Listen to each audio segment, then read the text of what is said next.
Booyakasha. Hey, we are live. It is Aussies taking over the NBA. Sunday night, opening weekend of the NBA. I guess it's not really like opening weekend for us. It's kind of like opening just a few days and stuff like that for us Yeah, it's in the in almost Australia. in Australia, it's the opening end to the first week of the NBA. Mm, A few games have been played now. Obviously, it's very early in the season, but there's a lot of hilarious things happening around the league yeah. and some pretty terrible reffing, I'd have to say. As a Yeah. whole, yeah, just, man, offensive calls, offensive fouls are you run into someone now, it's an offensive foul. Yes. This is exactly what. Did I text you about this? Yeah. Yeah. This is exactly what I wanted to talk about, man. My opening thoughts like share and subscribe everywhere here. Like start out with Yeah, all our follow us on Twitter socials. now. Follow us. We're Yeah. up twittering. Smashing the Twitter. It's good. I'm terrible at Twitter, so I've given that duty to Andrew, the other half of the podcasting duo. Yeah, man. Offensive fouls are killing me, killing my life. Can we just go back to no charges? You get no charges at all, ever. Charges are gone. Because the amount of times people will just half step in front of someone, backpedal, fall over. It's just like, yep, charge, bang. And then you go back and watch it, and the rest just like, you just that's not the right call. Like, the guy was clearly moving, wasn't set. Like, why are we giving charges for this sort of stuff, man? It doesn't make sense. A charge should only be happening on a direct play en route to the basket, Mm. right? Because if it's essentially a goal keeping, if your feet are set and he goes through you and it's outside the dunk spot zone Mm. and you take the charge, that's it. But you can't be taking charges when a guy's running around the 3 point line. Like, it's not a charge. It's Yeah, you yeah. getting in the way because there's no way you have set your feet in the right position to take a charge because you're following him through the perimeter. It's just dumb. Like, it's just Mm. like any guy, runs with protecting the ball, which is your shoulder out. It's a charge. Yeah. Any leaning, any downward movement, any like I get there's the ones where like LeBron will just sort of like dribble in, throw his whole like head down and shoulder into people. They're the ones where you're like, okay, yeah, okay, they're going to be a charge. But we're now seeing these ones where like guys like PJ Tucker will just kind of skip across, like really late, clearly moving, and then they'll just get Yeah, because they throw themselves backwards, slide across the floor. The rest like, yep, charge, and you're just like, no, not a charge. The guy was clearly moving. Like, no, so let's stop yeah, calling that. Let's no call these. Let people finish them, and then just be like, if you want to throw a challenge flag, throw a challenge flag, which leads us on to our next segment. How's the challenge flag working for you? completely fucking useless. Yeah, but we can go back to the refs as well. But this challenge Well, flag thing doesn't make it's sense, man. pointless. It's completely pointless because you get one challenge per game, and it can't be in the last 2 minutes where you really need a challenge because that's where you want the game. Like, who in the second quarter is going to be like, yeah, this is a turning point. I need to challenge this call. Mm. It's so dumb. It is completely pointless. It doesn't make any sense to me. A challenge should be in the last 2 minutes when there's a game situation on the line and there's a bad call, like a VAR reffing situation Mm. that FIFA has brought in. That's when it makes sense. Outside of that, just a waste of time. Yeah, I think it doesn't mean anything. Like it's nice. Like you go, okay, put some power back into the coaches to make change a game or doing something like that. But then you kind of watch it all play out, and like nothing's really happening. You're just like, and now the score isn't 28-26 in the second quarter. And Yeah, you're no, just like, what was the point of that? I don't understand what the point of that is. You're right, man. That's a really good idea. In the last 5 minutes, you get one challenge. Like yes, the it's going to change the game challenge. Like, bang. All right. Oh, there you go. It's not 96, 90, 98 anymore. It's still 96 all, and you got the ball back. Like, that's when they need it. But this, yeah, it's and completely pointless. It's just because, yeah, in the last 2 minutes they can watch a replay, but they can't officiate on whether the ball was out or not. Like, it's all these dumb things. Like, I think that Warriors game last year where Kevin Durant clearly stepped out by a yeah. mile. That should have been a decision to challenge, and then that would have been overturned because he's Mm. out. And you know what I mean? That's where it makes sense. Who's going to challenge it in the first three quarters when the game's tight? Like, it does. It's just completely pointless. No one fouls out in the first three quarters, so it's not really going to challenge against a foul. It's what, and then you get like what are you going to challenge a technical? Like, it doesn't make sense. I don't know. I I don't think mind it's just I don't mind challenging a technical. Like that makes sense because sometimes you get these technicals where you're just like that's not a technical, or flagrant foul where they go to the board and you're like that's not flagrant, like and flagrant foul. You're like that wasn't what? Like but the thing a is, flagrant? What? you can't challenge that. So there was when I was watching the Philly game, it was Philly against who are they playing? First game of the season. My memory has gone blank. Boston. Boston. So Kemba stepped on Joel Embiid's toe and foot, and Joel Embiid got fouled for tripping. So Brett Brown challenged it, and they didn't overturn it because Joel Embiid had his foot was outstepped, like he'd stepped out. But he'd stepped out because he's 7'1", trying to plant himself, and Kemba Walker stepped on his foot, and they didn't overturn the foul. So right there in that moment, that whole thing has just been useless for the season. Doesn't make any sense. It's just straight away. Just straight away. Just get rid not of enough it. evidence to overturn it. It's just like, okay, this is clearly the dumbest thing I have ever seen in professional sport. Like, because he dribbled in, he stepped on Embiid's foot, and then fell over.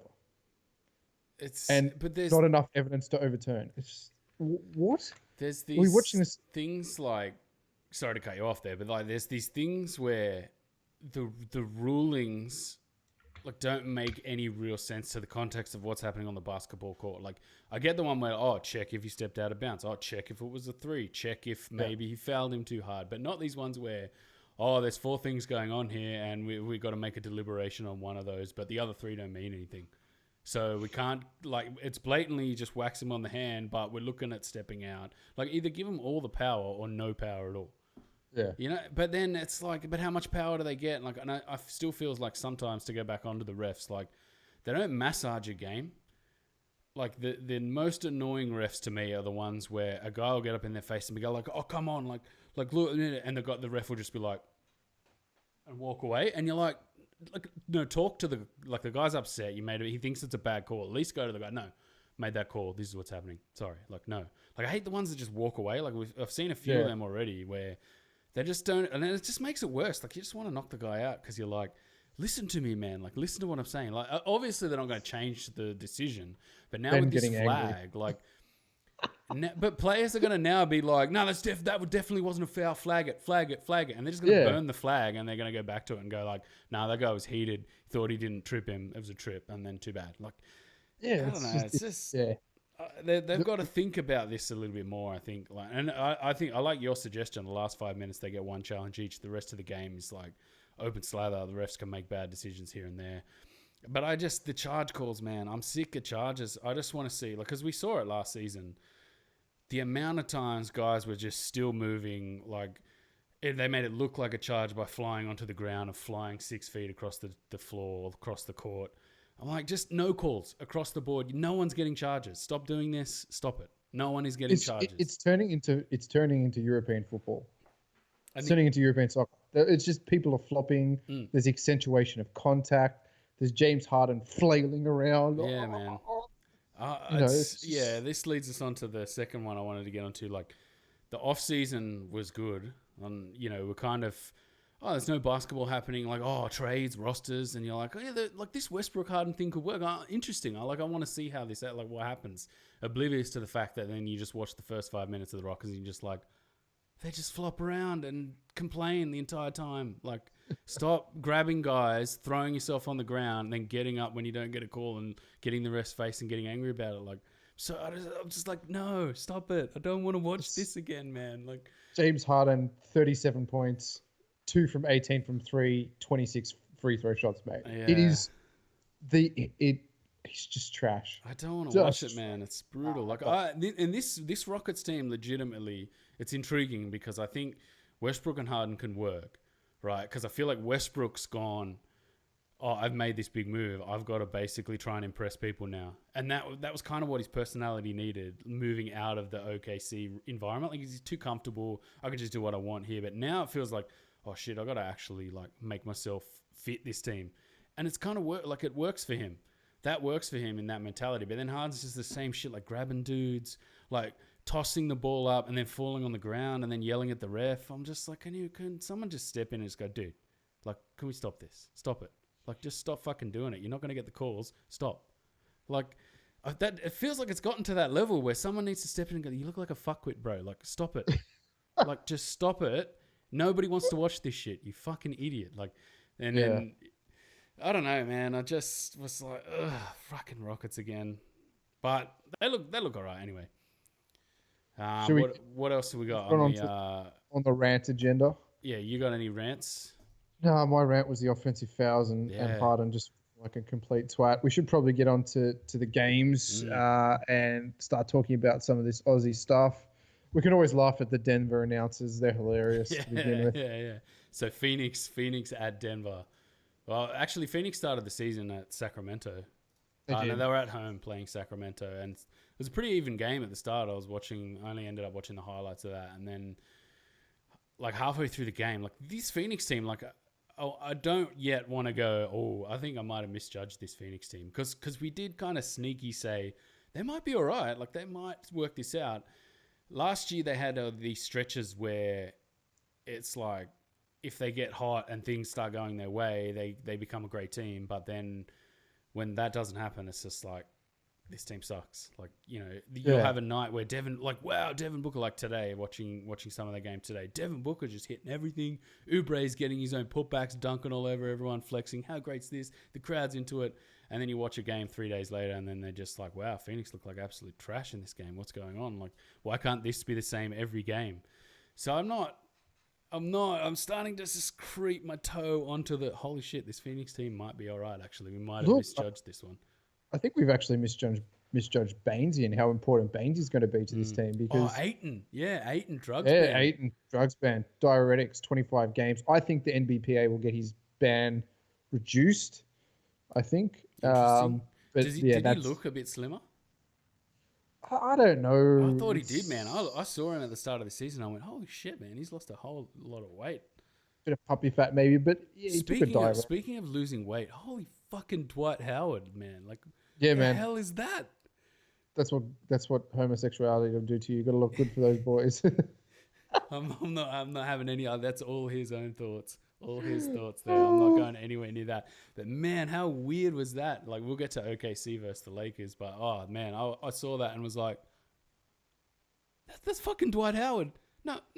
He's on the bench. No, that skinny guy's Dwight Howard. What the fuck happened to Dwight Howard? Holy shit, it's crazy.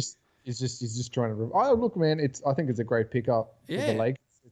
He's trying to revive his career. He's not the old Dwight Howard. He just kind of fit in where he needs to, and he's still feasting and being a beast on the boards and getting some blocks. So that'll be interesting. But mate, I think coming back to Phoenix, I think Aaron Baines is going to be a massive part of this team. I think he's going to get licensed to hit some threes, which he has been. He's been letting rip the first few games. Phoenix with 2 wins out of 3 games this week.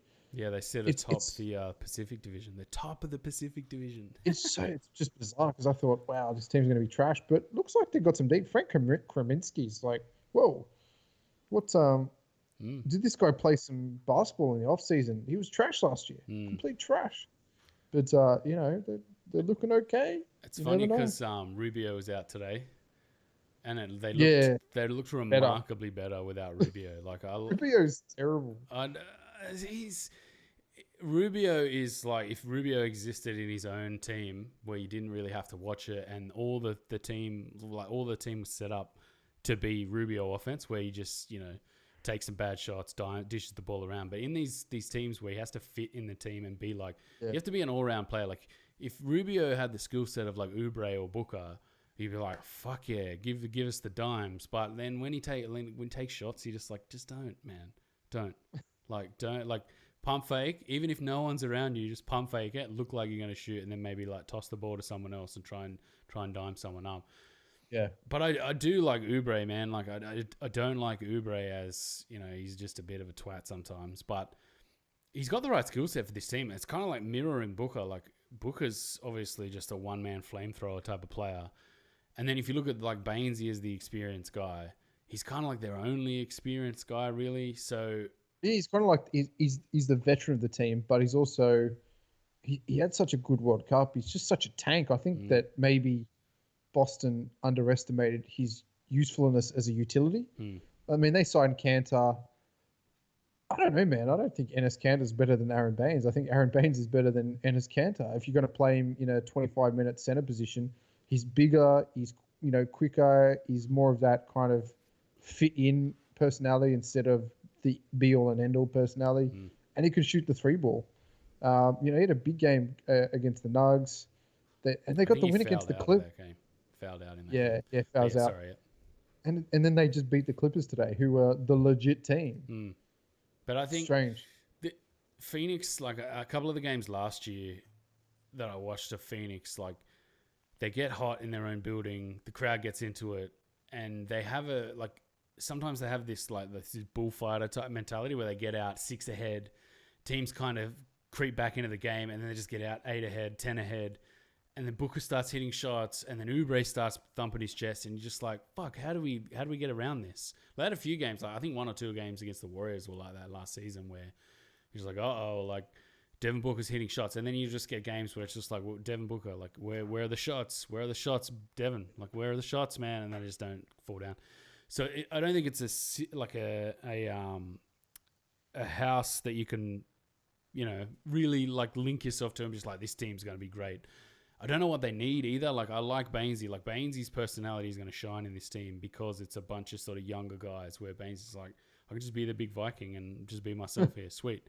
Like, I don't think it was really going to work at Boston because Boston you need to be this, and this, and really compartmentalize your game to fit this team. Whereas in Phoenix, it's just like, I'll just do everything. I'll be like a beast on the boards. Defensively, he's looking pretty decent as well. Like a little bit slow, a little bit exploitable, but it's not going to matter. Like, it's not going to make you go, man, Bainesy, you can't be doing this in this team. Like, this team needs you to do this. Like, it's like they're going to get off on his hustle, his ability, and his just fire and passion because it's Phoenix. Yeah. It's not like you're the Celtics, man. Like, this is high stakes shit. It's like it's Phoenix. Like, they're building something. Like, I was thinking about it today, like watching that Denver footage. Like, this season, it feels like all these teams now have sweet, we're all playing for something. Like, it's going to get to 40 games in, and there's going to be a bunch of teams in the bottom half that'll just be like, yep, off the switch. That's it. Our season's over. But right now, watching a few of these arenas, like, they're really rocking, man. And it's like every team has a chance now. The Warriors are going to be shit. Every team's going to come out. Like, even the Bucks look decent. What about like the arena game? The arena fucking effects feels like it's stepped up a little bit this year. Did you see Brooklyn's arena was looking pretty fucking schmick.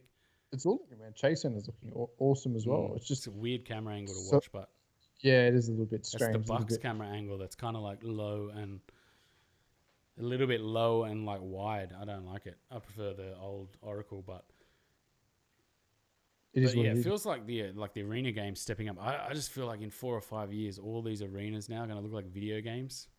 Like, they're already starting to feel a little bit like that. Brooklyn's feels a bit like a video game arena. And have you seen they've got the shot clock in the key? Have you seen that? You haven't seen that on ESPN. They've got the shot clock counting down inside like the foul line circle on if you're watching on the video. So look at the inside the foul line circle. They've got the shot clock counting down in there. It's like superimposed on. I was like, oh yeah, yeah. I've seen it. Yeah, sorry, I was just like, now I was thinking about. So yeah, Phoenix 2-1. Yeah, man, I don't know, dude. We got called out in the comments, and I was just like, bro, you're high if you think fucking Miles Bridges is one of the best defensive players in the league. But I don't know, man. I like this Phoenix. I don't know if I can get away from the prejudice of fucking Oubre, man. Just annoys me, and Devin Booker kind of annoys me too because I'm not into these like flamethrower style players. You know what I mean? Like, kind of reminds me of Lou Williams. Like, I'm not into that kind of like, I'm doing everything, boys type of player. But man, I don't know. We'll have to wait and see on Phoenix. All right, let's move on to Delhi and the Pacers. Delhi and the Cavs. Well, it is Delhi. Delhi played the Pacers today, and they got the win. Cavs have played 2 games. A small loss to the Magic. Delhi with 5 points, 1 rebound, 3 assists, and a steal, -5 on the night. His jump shot's still not good enough. I think he worked a lot on the fever range, and he hasn't really worked on his NBA range yet, which is a little bit of a worry. His jumper's he's never been great, man. No, I think in this, he's 29 now. In this day and age, he could be out of the league fairly soon. I don't want to say it, but You he's could say it. yeah, I know, but I like him playing in the league. I mean, I want to keep watching him. He's pretty smart on the defensive end, and usually a good facilitator. And this Cavs team is kind of weirdly interesting to watch. Kevin Love back in it, he's good. Tristan Thompson's been, a bit more aggressive. They actually feel like they're playing. Like last year, they just felt like, oh, LeBron going, oh, what are we doing? Yeah, Whatever. let's all have a cry about it season. Yeah, like I think they've gotten over themselves. They've got Kevin Love back. They've drafted Darius Garland, who's not a bad player. Colin Sexton's meh. Yeah, he's another flamethrower style player as well. I think Darius Garland's going to be pretty good. Jordan Clarkson's a solid bench piece. He's like that sixth man, Lou Williams style player. And Delhi's definitely he's playing that kind of third point guard role, along with Sexton and Garland. So he's kind of coming off the bench, playing some straggling minutes here and there. So how is that jumper working for Delhi so far this season? He scored 5 points in 2 games. Yeah, so 0-4 today against the Pacers. Yeah. Was it today? Yeah, it was today. Yeah, so they got a good win at the Pacers. He was plus 11 on the night. He's still a defensive powerhouse, but he's such a pest. He's such a good pest in terms of the defense. He would match well against TJ McConnell. The Pacers look terrible. Terrible, yeah. Terrible. And 2, I think, to start the season. When they were getting a little bit of hype behind them too with that Malcolm Brogdon trade. They've kind of retooled their roster a little bit, haven't they? Yeah, Brogdon trade. Look, they're still waiting for Oladipo to come back, and that's a big loss. He's a great player. So yeah, they lost Bogdanovic. Bowen, is Bowen getting any minutes? No, he's Brian Bowen's on a 2-way. Yeah, he'll be off to the G League, mate. The Tugs, Jeremy Lamb, oof, TJ, your old mate, TJ McConnell. Yeah. No, look, he'll be a good hustle glue guy, but you're not going to take him deep into the playoffs. They're kind of missing that really strong point guard, waiting for Oladipo to come back and kind of take over. But yeah, not something to write a home about. But again, Cavs 1-1. It's probably the best they could have hoped for from the start of the season. Delhi's 0 of 8 from 3. So I'm not sitting here like laughing at Delhi for laughing at Delhi's sake. But I'm like, dude, why are you re-imaging your jumper now? Like, there's no point. Like, it wasn't there to begin with. Now everyone's going to be looking at me like, this new jumper shit, man. Like, what the fuck? Like, what's happening? Like, you've remade your jumper and now you're 0 of 8. It's shit. Like, I don't know, man. And his release is so high. Like, it's just, I don't know, dude. But anyway, what can you do? We all love Delhi. We'll move on to the Unicorn and Dallas. Obviously, no Brokoff, no party, and scary. Let's just take a second to look around and just be like, fuck, like, is he even going to play this season? Nah, I don't think so. Shit, man. Like, it doesn't even look like he's even going to get anywhere near game time. No, I don't even know why they picked up the option for him. Why wouldn't you just trade him as an asset? Or he's just kind of like, okay, he's just really deep injury cover. He's almost that. It's kind of like deep injury cover. But I have to say, Luka looks MVP. Felt, man. He looks good, eh? It could be the year. It could be. It could be the year he gets MVP. I don't think Dallas is deep enough to go all the way. I think probably, the Kristaps unknown for a whole season if they don't load manage him. He's still looking good, man. He's looking so good. Even Porzingis. Jalen Brunson's looking really good too. Yeah, Jalen Brunson was good last year. He was an underrated kind of guy. Doesn't have the size, but a good foil for Doncic. You know what I mean? Like, he could always come off the bench and score. Not sure about Jackson in this team too. Like, he kind of looks like a bit like Brokoff could be playing there, man. Like, and then like Justin Jackson himself isn't doing enough to make you go, yep, Justin Jackson's definitely part of this team. Like, you kind of like, man, Brokoff could have done with those minutes in there. Like, you would have just got the same thing out of him as well. Like, Rick Carlisle is not a 3-and-D kind of. He doesn't like 3-and-D. He likes guys to put the ball on the floor and try and slash to the hoop. It's weird. It's weird. I don't get it, but it's obviously they're 2-0. Good start to the season, and Porzingis does look pretty good, man. To be honest, like, fuck, it's crazy when you watch him. You don't realize that he's 7'1" and he can move quickly. You're just like, fuck, he's quick for a tall dude. 7'1", he's 7'3", dude. 7'3". He didn't look 7'3" next to Maxi Kleber. Max Yeah, Kleber 7'3". was standing next to him, and I was like, man, Porzingis doesn't look that big. But you forget just how quick he is, man. Yeah. Like, for a He's big dude, it just looks weird. Like, you watch Rudy Gobert, and you're like, yeah, Rudy Gobert runs like he's 7 foot tall. But Hey Ben, Porzingis, well, I've got a stat that'll yeah, blow your mind. sweet. Bring it. Rudy Gobert has never made a shot outside of 10 feet in his career. Fuck, really? In his career? In his career. Damn. Damn. That's a stat to blow your mind. That's a pretty good blow your mind stat. That's pretty good. I wonder how Capella. I wonder if Capella's got the same sort of stat as that. Yeah, it's just even what do you call it? Tristan Thompson hit his first career 3 today. Oh wow, stretching the floor, Tristan Thompson, adding some new strings to his bow late in his career.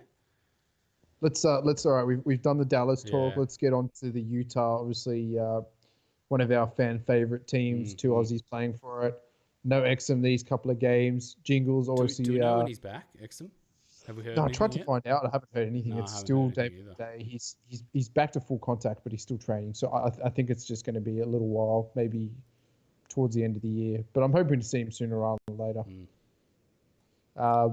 Jingle and Joe.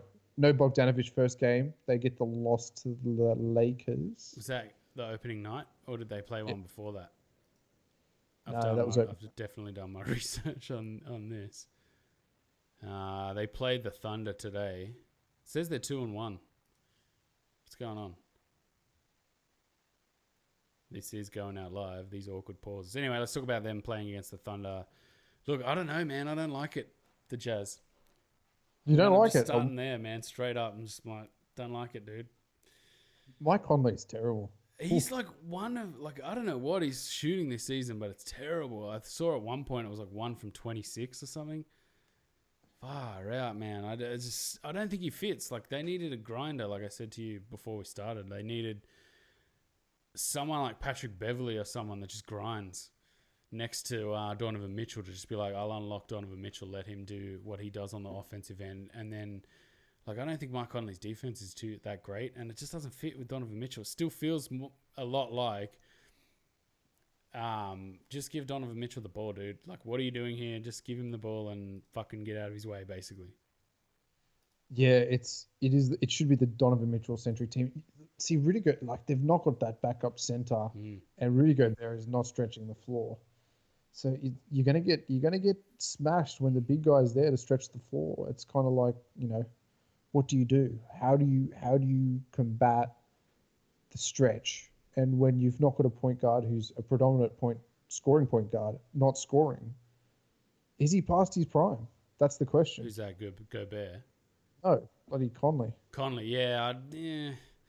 I don't know. I don't want to say, like, maybe it's just teething problems, but I just don't think his style fits what they're trying to do. And as well as, like, Rudy Gobert doesn't fit what they're trying to do. Like, you know what I mean? Yeah. It just doesn't really work. Trying to find the Jazz. Where are you, Jazz? They are Joe Ingles, 32 minutes, 7 points, 4 rebounds, 1 assist, +8 on the night in the win against the Thunder. Then they went to the Lakers. So I watched some of that Lakers game, man. The Lakers, I don't know what to make of them this season. They look like they got a team that could be really good, but at the same time, it's like, it doesn't look like it's going to be. That's weird, man. Like, JaVale he's looking decent. Dwight Howard off the bench. Like, Dwight Howard was actually really fucking good in that Utah game. And it was destroying Gobert inside. I think he got a whole bunch of boards in that game. I'm just looking it up now. Just, where are you, box score? But Anthony Davis, man, still just like, that's clearly the best player on that team. Like, anywhere wide open from about, or any type of open from about, 10 to 12 feet. It's just like, it's a bucket every time. Like, whether he just one dribble to the fucking hoop, kind of like Giannis, or he just shoots a jumper, man. He's kind of like Giannis, but with a jumper. It's weird. Pretty much. Dwight Howard was +13 on the night, 7 boards, 2 blocks, 2 steals. Yes. That's a pretty good stat line for some guy coming off the bench outside of LeBron. Yeah, that team, look, the Lakers. They had 11 offensive rebounds against the Jazz.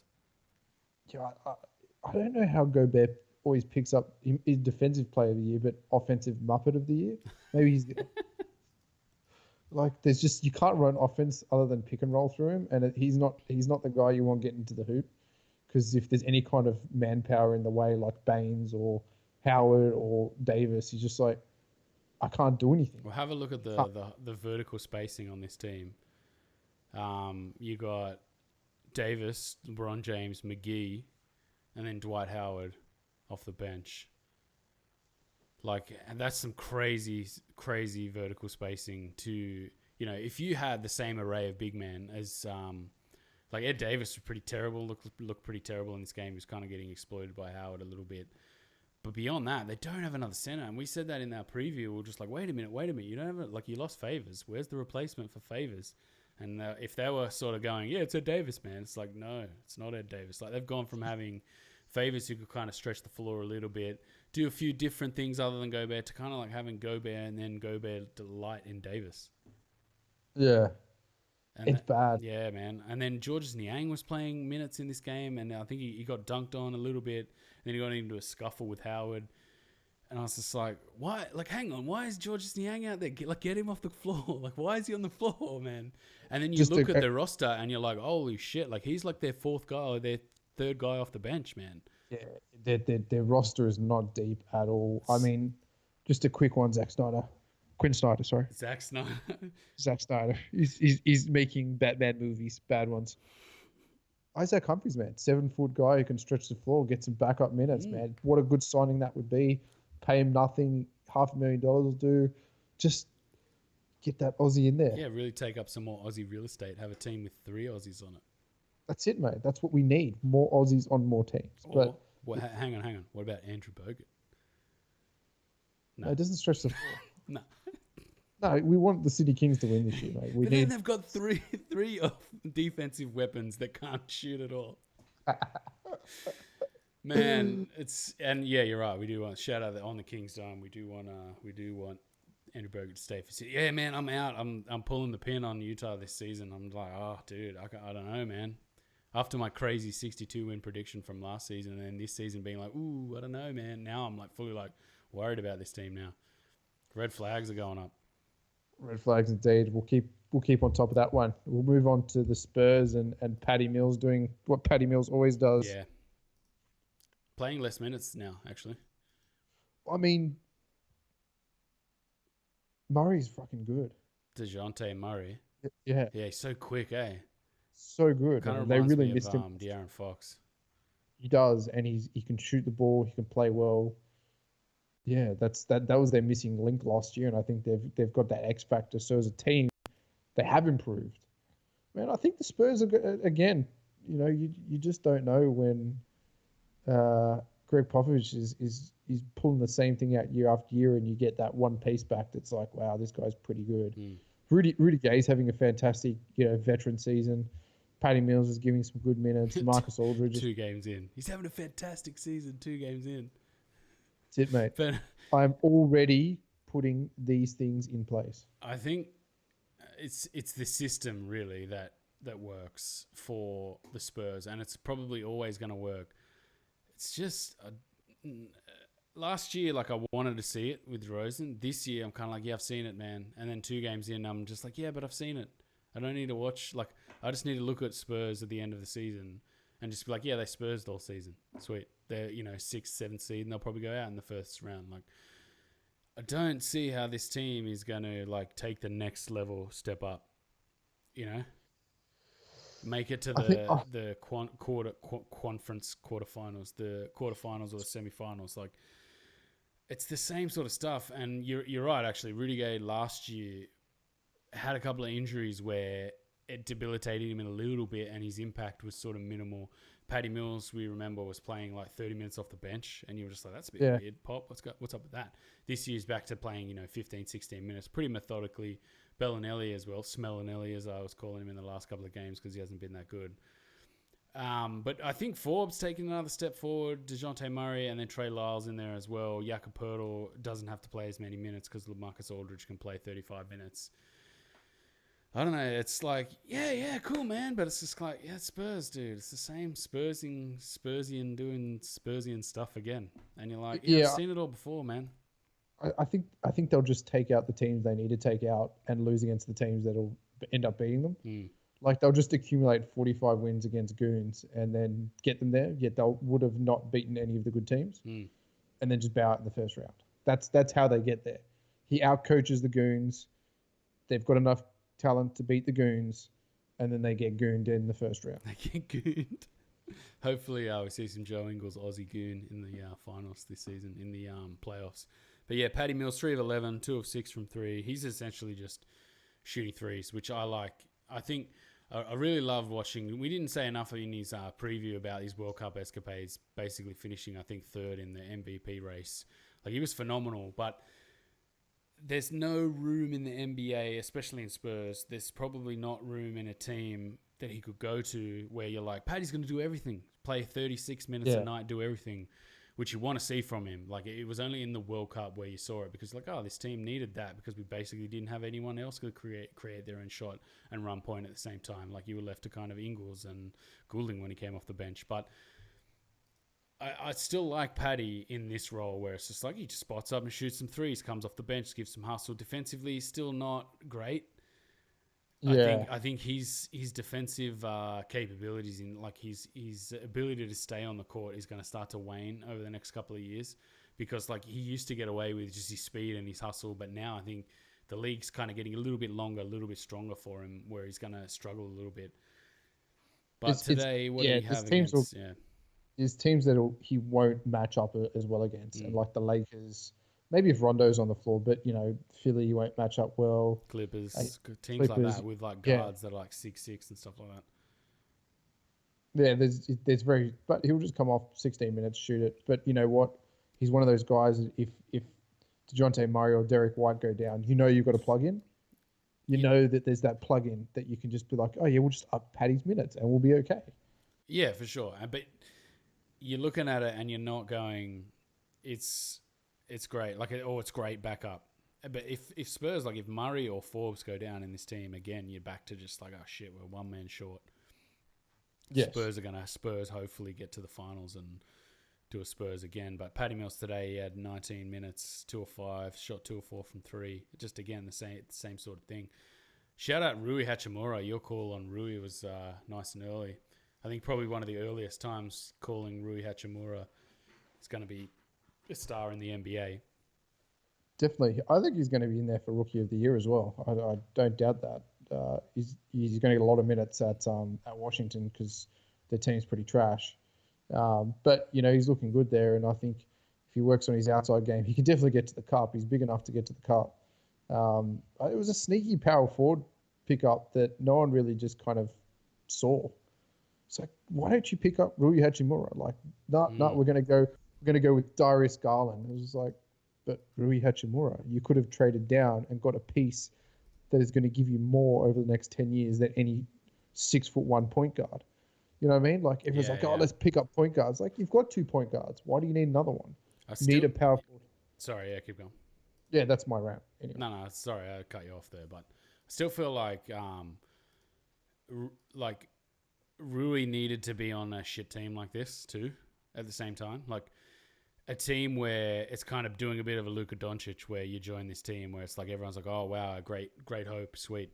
Because if you look at this roster, man, like Rui, Bryant, Ish Smith, Isaac Bonga, Bradley Beal, Bertans, Mo Wagner, Isaiah Thomas, Schofield Robinson, and then just also Rance. Like that team is like just a bunch of the dregs of the NBA, man, again. And featuring Bradley Beal. We're going to go through Detroit's team, starting 5, and we're going to have a bit of a giggle in a sec. Well, let's move on to Detroit and then go into Philly because they played Philly today. Okay. Detroit as a team have got some fantastic depth, but let's just go through their starting 5 and have a bit of a giggle to ourselves. It's Andre Drummond. Here we are. Let's go through this starting 5. Oh, don't keep me in suspense. Markieff Morris, Tony Snell, Andre Drummond, Tim Frazier, and Bruce Brown. What the fuck is that?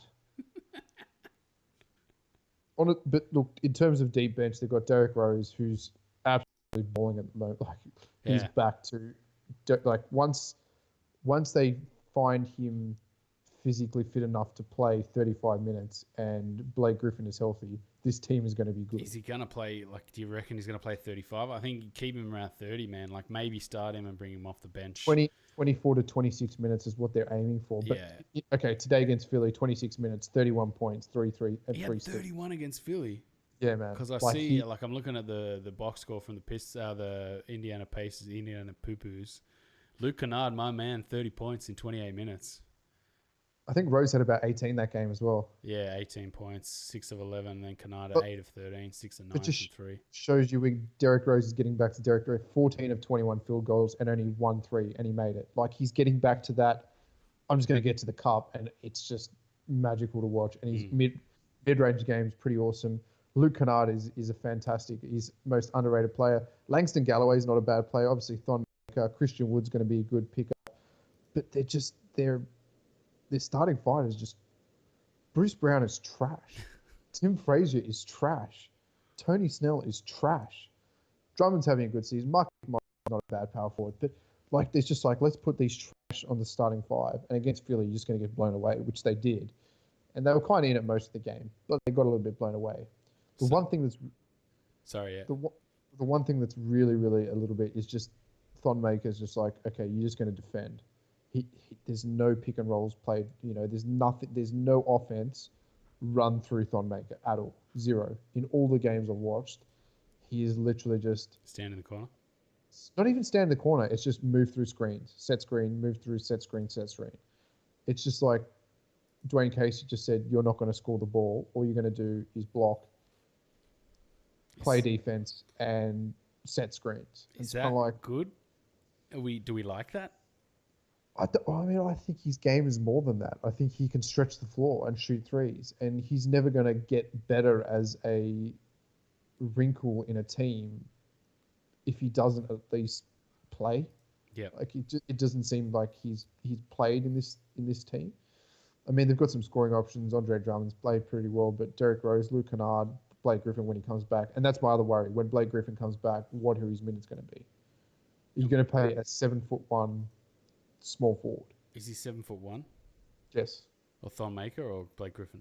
No, Thon Maker. Yeah. Are you going to play a 7'1" small forward with Blake Griffin on the floor, Markieff Morris in that position, who's probably a better power forward than Thon, and or are you going to play him back up to Drummond? I don't know, but so is he sharing his minutes with Drummond basically?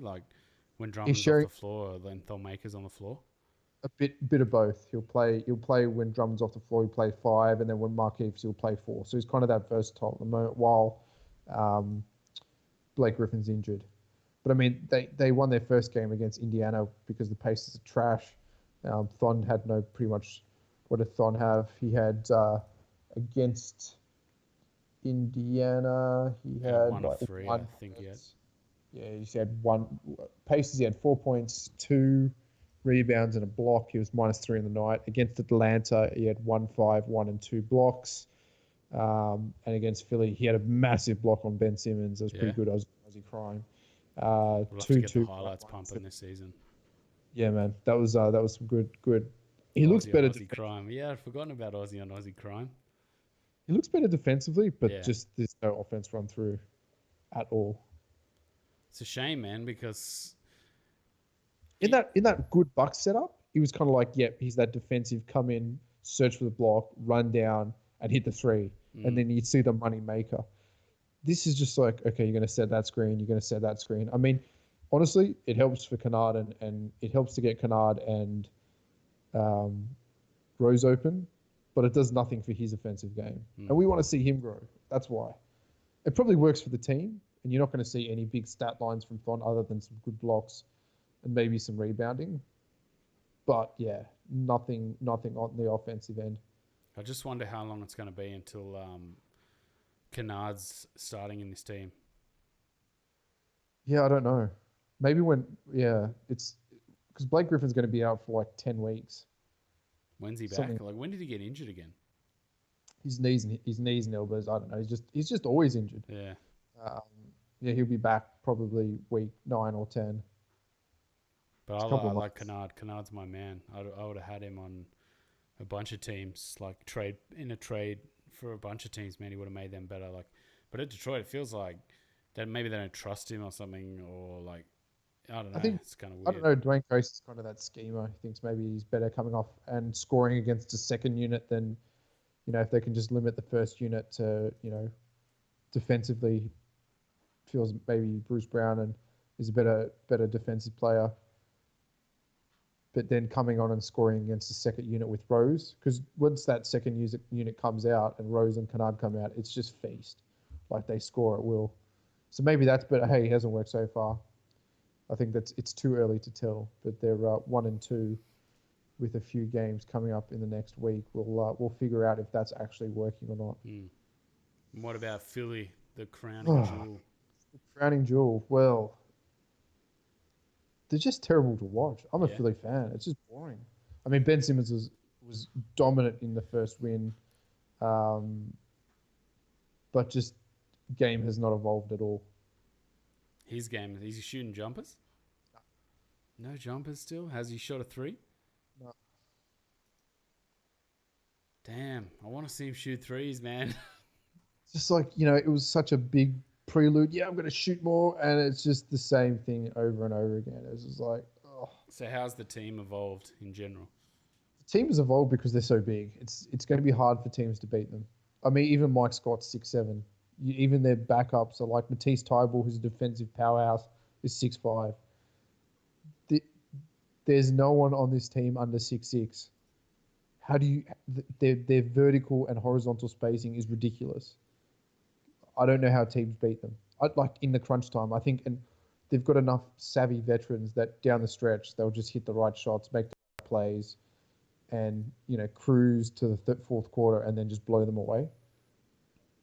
I saw some highlights against the Celtics, and like Kylo Quinn looks decent as well. Yeah, they all look decent, and it just looks like a massive Chubb lineup of 6'6" guys. Embiid didn't play today, and they still kept Drummond to nothing. Playing Horford at the 5. See, Horford's so good as well. That's a great pickup, man. It's such a good pickup. It's just ridiculous. He had 23 points, hit some big shots down the stretch, can stretch the floor. And yeah, reliable three ball too.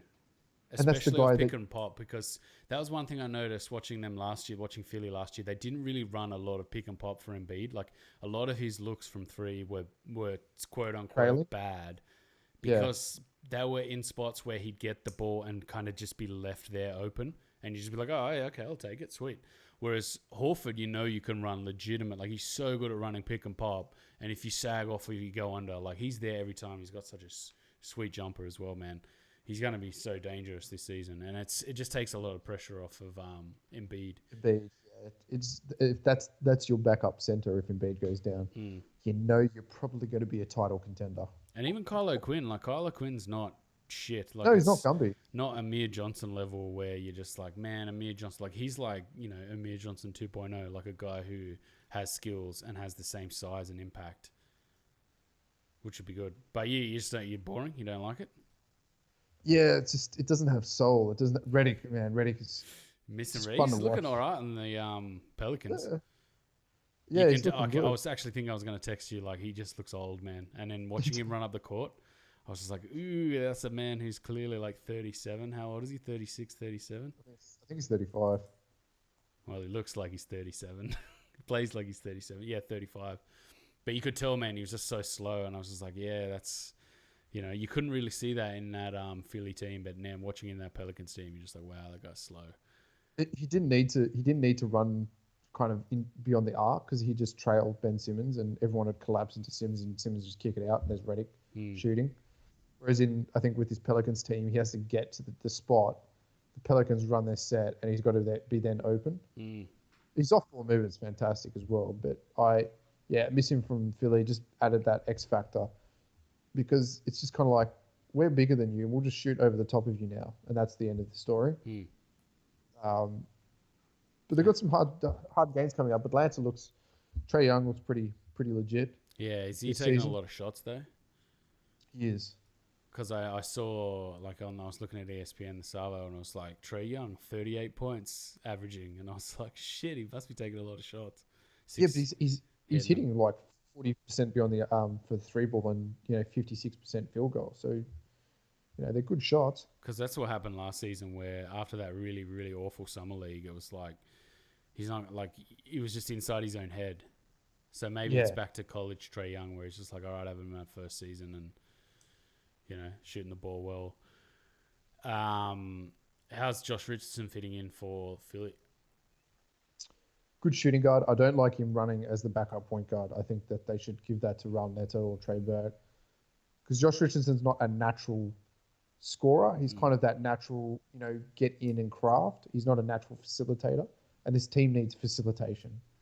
They need to get big guys open and to get the big guys look. So I'd much prefer Raul Neto or Trey Burke coming into the point and Josh Richardson just playing that crafty 2 role.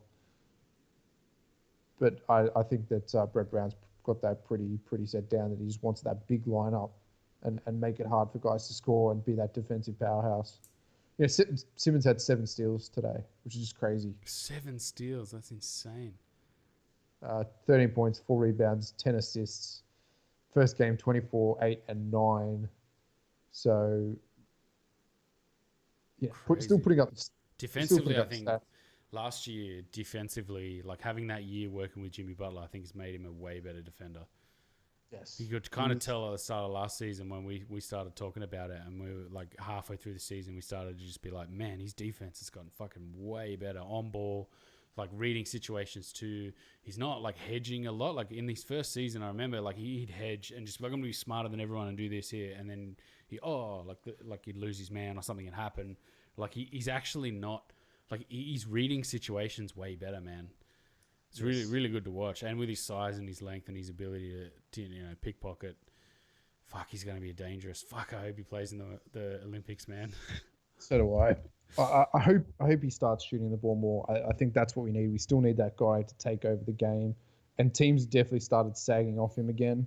I think they kind of, that first quarter, they sussed him out, gave him respect, and he just took them to town. And then they started sagging off and his shot went to shit. So it's kind of like, you need to bring that 3 ball in as take me seriously as an offensive threat, as opposed to, I'm just going to sag back and wait for you to drive to the lane. His finishing was pretty good in that first game, in the opening game against Boston. They're all trick shots. Yeah, they're all high, like low percentage, high risk finishes. Yeah, and that's, he's skillful at doing that. That's not what you want to be taking. That one where like he went real high off glass, man, that was fucking crazy. Such a good finish. Such a good finish. All right, should we leave it there? Yeah. What any post the NBA started thoughts that you want to go through? I think it's early. I think we'll get to that as it gets in. It's too early to see what's going on. We know that the Pacers look like trash. I think that's pretty established. I think we'll put that into the basket of can we overreact yet? Because we're about 10 games in. We'll do our can we overreact yet pod like last season, where we were just like, can we overreact? The Bucks are fucking sick, man. They're going to be awesome this season. So we're definitely about 10 games in. We'll do that overreaction pod where we talk about all our crazy overreactions. I think we can throw the Pacers in there into that bucket, man, because they look like absolute shit. Who's their coach? Nate McMillan? Yeah. I think so. Yeah. I just remember that fucking series against the Cavs where the Cavs were trash. And they just played so poorly, man. Paul George's last season and just the coaching in that series was just like, what are you doing? Like, far out. Yeah. So, yeah. All right, yeah, everyone, like, share, subscribe if you've gotten this far, all the way up the side here. Our socials, us on Facebook, Twitter, YouTube. Watch our videos on YouTube and iTunes, Podcast Addict, SoundCloud. Aussies taking over the NBA. I am Benjamin Black, and I have here Andrew Bullock. Yes. So shout us out on Twitter, anywhere you find us. And yeah, we'll come back probably on the weekend maybe, or maybe one day this week. Come back Thursday night, do a midweek. A lot of games to go through. Keeping it real. All right. Take it easy, everyone. We'll see you next time. See y'all. Peace.